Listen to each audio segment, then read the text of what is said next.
Good morning, students. This is Dr. Kamlesh Sharma, Associate Professor, RR College, Alwar.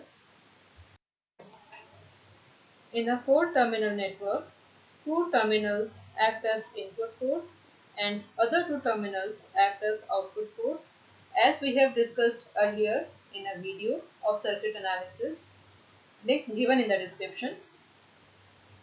Thus, a four-terminal network can be called as a two-port network. एक चतुर terminal जाल में दो terminals input के लिए होते हैं और दो टर्मिनल्स आउटपुट के लिए। इस प्रकार एक चतुर टर्मिनल जाल को द्विद्वारक जाल या टू पोर्ट नेटवर्क भी कहते हैं। यहाँ इनपुट टर्मिनल्स के बीच में सोर्स जनरेटर लगाया हुआ है और आउटपुट टर्मिनल्स के बीच में हमने लोड लगाया हुआ है।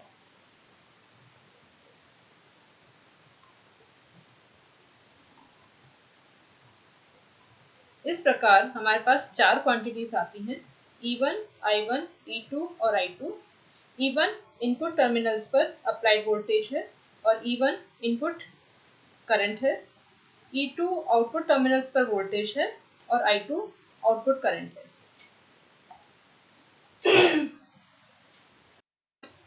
Now, what is driving point impedance? The ratio of input voltage E1 and input current I1 when all other energy sources of the circuit are removed and replaced by their internal impedances is called driving point impedance or input impedance Zin of the circuit. The inverse of the input impedance Zin is called driving point admittance Yin. निवेशी वोल्टता E1 और निवेशी धारा I1 का अनुपात जब परिपथ के अन्य सभी ऊर्जा स्रोतों को हटाकर उन्हें उनकी आंतरिक प्रतिबाधाओं से प्रतिस्थापित कर दिया गया हो, परिचालन बिंदु प्रतिबाधा या निवेशी प्रतिबाधा कहलाती है। इस प्रतिबाधा का व्युत्क्रम परिचालन बिंदु प्रवेश्यता Yin कहलाता है।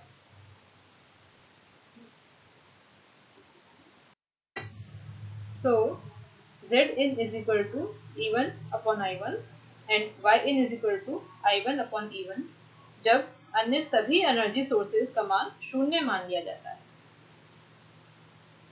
Now, if the network has many loops, then in a particular mesh, that is jth mesh, the ratio of applied generator voltage in the mesh and the current provided by it will be the input impedance Zin for that generator. यदि परिपथ में अनेक पाश हों तो किसी पाश या jth पाश में प्रयुक्त जनित्र वोल्टता व उसके द्वारा दी गई धारा का अनुपात उस जनित्र के लिए निवेशी प्रतिबाधा Zin होता है।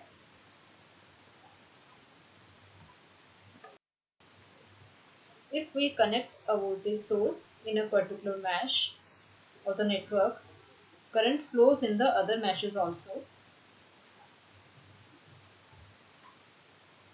So, by applying a voltage Ej in jth mesh and assuming all other source voltages as 0, if the current in kth mesh is Ik, then the ratio of Ej and Ik is called transfer impedance ZTJK for the J and K meshes. Thus, ZTJK is equal to Ej upon Ik. For the circuit shown above, ZT12 can be written as E1 upon I2. हमें पता है कि किसी भी पाश में voltage source लगाने पर अन्य पाशों में भी धारा प्रवाहित होती है। इसलिए यदि किसी जेवें पाश में वोल्टता Ej प्रयुक्त करने पर तथा अन्य वोल्टेज सोर्स को 0 लेने पर यदि केवें पाश में धारा Ik प्राप्त होती है तो वोल्टता Ej व धारा Ik का अनुपात J व K पाशों के लिए आंतरिक प्रतिबाधा या ट्रांसफर इम्पीडेंस ZTJK कहलाती है। इस प्रकार हम लिख सकते हैं कि ZT12 is equal to E1 upon I2 होता है।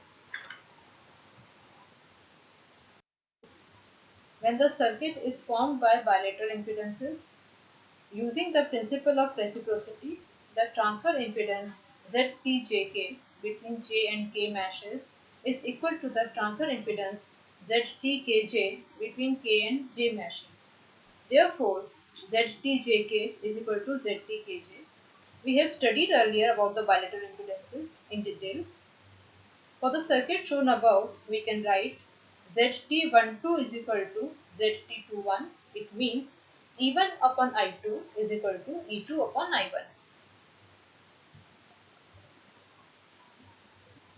The inverse of the transfer impedance ZT is called the transfer admittance YT.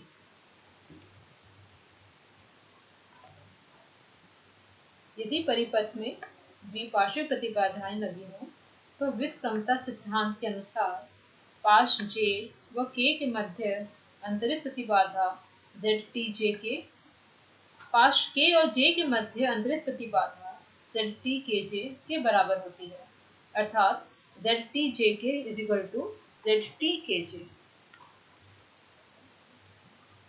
द्विपार्श्विक प्रतिबाधाएं किसे कहते हैं, ये हम पहले पढ़ चुके हैं.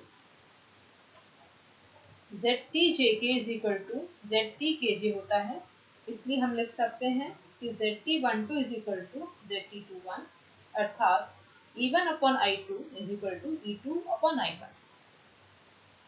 अंतरित प्रतिबाधा ZT का व्युत्क्रम अंतरित प्रवेश्यता कहलाता है.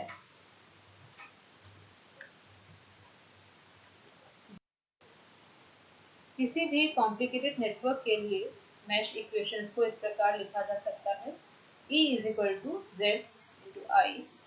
यहाँ Z एक इम्पीडेंस मैट्रिक्स है, E वोल्टेज मैट्रिक्स और I करंट मैट्रिक्स है. Z एक स्क्वायर मैट्रिक्स होता है, जबकि E और I कॉलम मैट्रिसेस होते हैं. किसी एक ऐसे नेटवर्क में जिसमें 3 मैशेस हों, हम Z को इस प्रकार लिख सकते हैं: Z11, Z12, Z13, Z21, Z22, Z23, Z31, Z32, Z33. इस Z मैट्रिक्स के बारे में हम पिछले लेक्चर में डिटेल में पढ़ चुके हैं.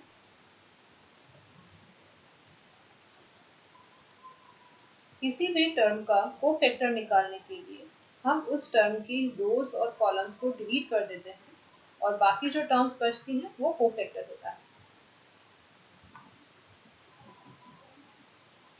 यहाँ Z11 के कोफैक्टर को डेल्टा 11 लिखा गया है.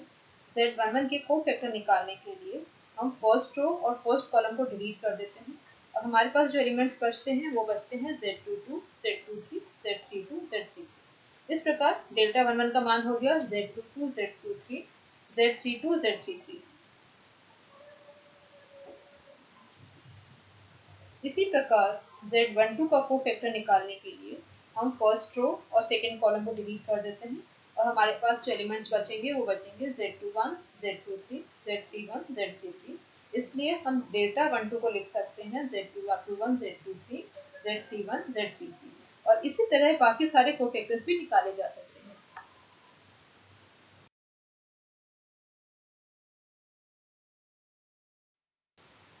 For a network with many loops, the driving point impedance of the rth mesh will be equal to the ratio of the determinant delta Z of impedance matrix of the circuit and cofactor delta RR of the RR term of the determinant, that is ZRN is equal to delta Z upon delta RR.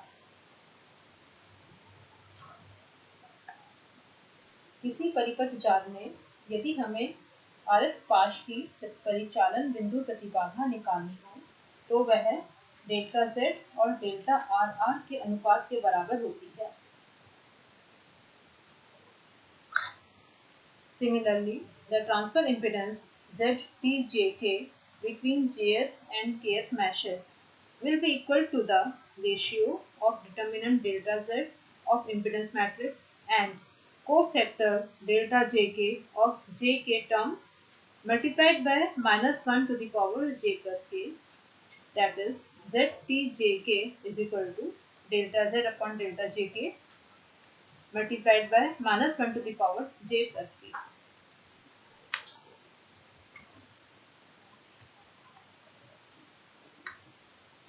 इसी प्रकार J और K पाश के मध्य अंतरित प्रतिबाधा निकालने के लिए हम डेल्टा Z और डेल्टा JK का अनुपात लेते हैं और उसे -1 j + K से मल्टीप्लाई कर देते हैं। अब हम एक एग्जाम्पल के लिए एक नेटवर्क लेते हैं और उसके लिए Zin और Zt का मान निकालते हैं।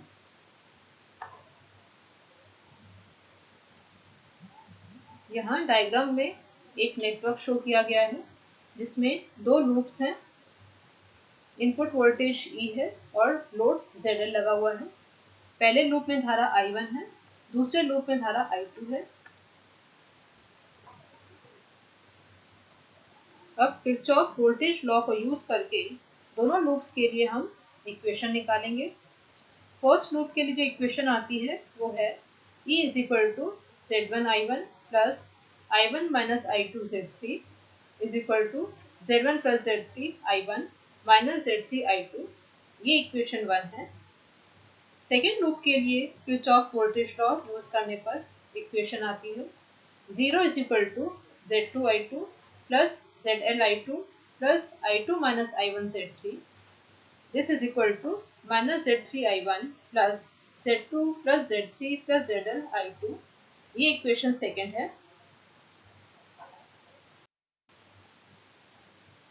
इन इक्वेशंस को मैट्रिक्स फॉर्म में लिखने पर हम लिख सकते हैं E0 is equal to Z1 plus Z3 minus Z3 minus Z3 Z2 plus Z3 plus ZL और I1 I2 कॉलम मैट्रिक्स। यहाँ हमारे पास 2x2 मैट्रिक्स है क्योंकि सर्किट में हमारे पास सिर्फ दो लूप्स हैं।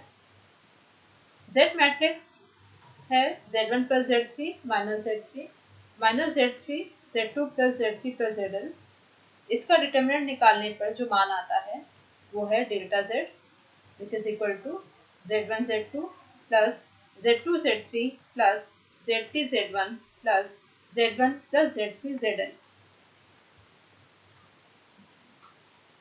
जैसा कि अभी हमने देखा था कि परिचालन बिंदु प्रतिबाधा निकालने के लिए हम लिख सकते हैं ZRin is equal to delta Z upon delta RR, जहाँ पर यह R मास के लिए लिखा गया था। इसी प्रकार यहाँ पर हम फर्स्ट मैश के लिए Z1 इनपुट निकालेंगे तो Z1in is equal to delta Z upon delta 11 होता है। डेल्टा 11 का मान निकालने के लिए हम फर्स्ट रो और फर्स्ट कॉलम को हटा देते हैं और हमारे पास सिर्फ एक टर्म बचती है Z2 plus Z3 plus ZL।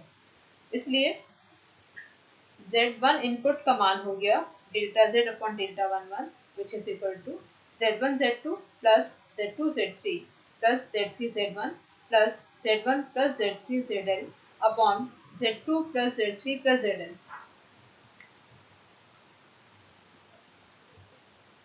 अभी हमने देखा था कि अंतरित प्रतिबाधा निकालने के लिए ZTJK is equal to delta Z upon delta JK minus 1 to the power J plus K होता है।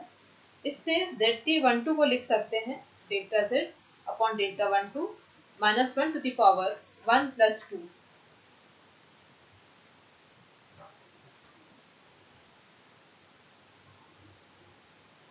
यहाँ J is equal to 1 है और K is equal to 2 है। डेल्टा 12 का मान निकालने के लिए फर्स्ट रो और सेकेंड कॉलम को डिलीट करते हैं तो डेल्टा 12 का मान आता है माइनस Z3। यहाँ एक टर्म -1 to the power 3 और माइनस दोनों एक दूसरे को कैंसिल कर देते हैं। जो रिजल्ट आता है वो है Z1 Z2 plus Z1 Z3 plus Z2 Z3 plus Z1 plus Z3 into ZL divided by Z3।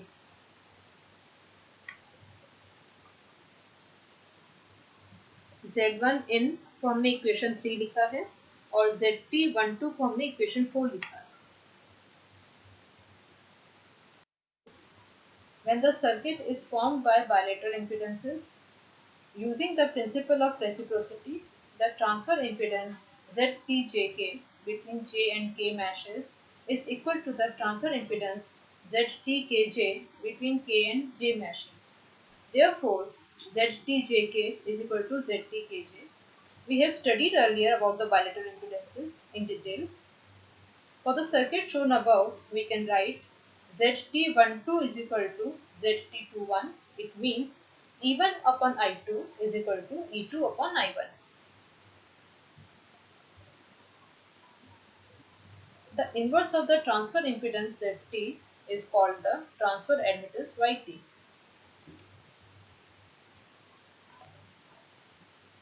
यदि परिपथ में द्विपार्श्विक प्रतिबाधाएं लगी हों तो व्युत्क्रमता सिद्धांत के अनुसार पाश J व K के मध्य अंतरित प्रतिबाधा ZTJ के पाश K और J के मध्य अंतरित प्रतिबाधा ZTKJ के बराबर होती है, अर्थात ZTJK is equal to ZTKJ। द्विपार्श्विक प्रतिबाधाएं किसे कहते हैं, ये हम पहले पढ़ चुके हैं।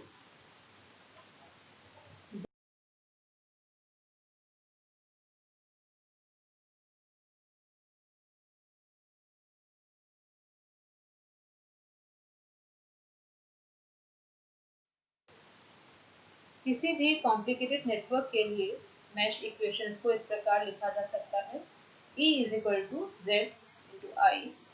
यहाँ Z एक इम्पिडेंस मैट्रिक्स है, E वोल्टेज मैट्रिक्स और I करंट मैट्रिक्स है। Z एक स्क्वायर मैट्रिक्स होता है जबकि E और I कॉलम मैट्रिसेस होते हैं। किसी एक ऐसे नेटवर्क में जिसमें 3 मैशेस हों, हम Z को इस प्रकार लिख सकते हैं Z11, Z12, Z13, Z21, Z22, Z23, Z31, Z32, Z33। इस Z मैट्रिक्स के बारे में हम पिछले लेक्चर में डिटेल में पढ़ चुके हैं।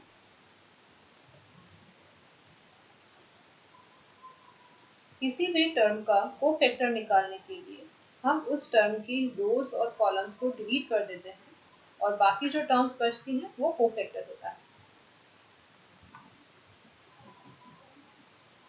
यहाँ Z11 के कोफैक्टर को डेल्टा 11 लिखा गया है। Z11 के कोफैक्टर निकालने के लिए हम फर्स्ट रो और फर्स्ट कॉलम को डिलीट कर देते हैं और हमारे पास जो एलिमेंट्स बचते हैं वो बचते हैं Z22, Z23, Z32, Z33। इस प्रकार डेल्टा 11 का मान हो गया Z22, Z23, Z32, Z33। इसी प्रकार Z12 का कोफैक्टर निकालने के लिए हम फर्स्ट रो और सेकंड कॉलम को डिलीट कर देते हैं और हमारे पास जो एलिमेंट्स बचेंगे वो बचेंगे Z21, Z23, Z31, Z33। इसलिए हम डेल्टा 12 को लिख सकते हैं Z21, Z23, Z31, Z33 और इसी तरह बाकी सारे कोफैक्टर्स भी निकाले जा सकते हैं। Thank you and have a nice day.